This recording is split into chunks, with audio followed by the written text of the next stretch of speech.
আশা করছি আমার পরিবারের সকল বন্ধুরাই ভালো আছেন, সুস্থ আছেন। আপনাদের সকলকে স্বাগত জানিয়ে একটি নতুন ভিডিও শুরু করছি। আজকে আপনাদের সঙ্গে এঁচোড়ের একটি দারুণ রেসিপি শেয়ার করে নেব, যেটা খুব সহজ কিছু উপকরণ দিয়ে তৈরি হয়ে যায়, খেতে হয় ভীষণ ভালো। এটি আপনারা নিরামিষভাবে তৈরি করে নিতে পারবেন। তাহলে চলুন ভিডিওটা শুরু করছি। কেটে রাখা ছিল এঁচোড় আর আলু। আজকের এঁচোড়টাকে আগে থেকে ভাপানো ছিল না। এরপর কড়াইয়ের মধ্যে তেল গরম করে তেজপাতা আর জিরে ফোড়ন দিয়ে কেটে রাখা এঁচোড় আর আলুটাকে দিয়ে দিন।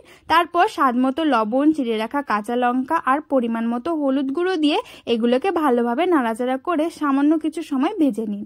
এইদিকে একটা মশলা আগে থেকেই মা তৈরি করে রেখেছিল, সেটা হলো জিরে, ধনে আর মৌরি গুঁড়ো। এই তিনটেকে ভালোভাবে জলের মধ্যে গুলিয়ে তারপর মা এঁচোড়ের মধ্যে দিয়েছিল। এখানে নিশ্চয়ই এক টুকরো পেঁয়াজ দেখতে পাচ্ছেন। আমার মা না ভেবেছিল অন্য একটি রান্নার মধ্যে দেবে, কিন্তু সব রান্নায় হয়ে গেছে, সেটাতে দিতে ভুলেই গেছিল। তারপর পেঁয়াজটা সদ্গতি করার জন্য পেঁয়াজটা এই এঁচোড়ের মধ্যে এসেই পড়লো। যাই হোক, কি আর করা যাবে, এইভাবেই হোক। আর আপনারা কিন্তু এই একইভাবে রান্নাটা করবেন, তবে নিরামিষভাবে করতে চাইলে পেঁয়াজটা দেবেন না।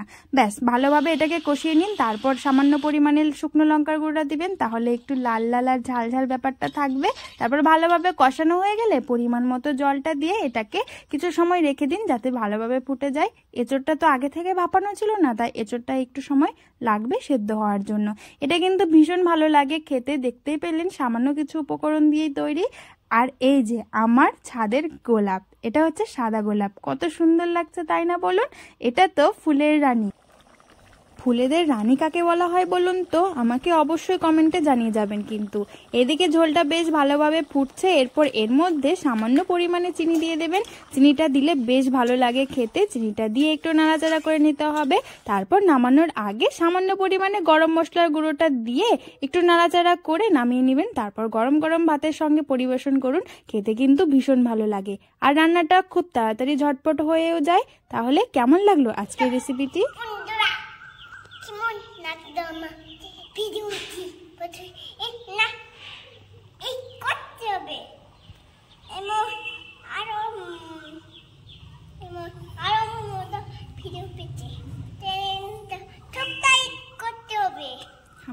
ভালো লাগলে প্লিজ চ্যানেলটিকে সাবস্ক্রাইব করে আমার পাশে থাকবেন। ধন্যবাদ।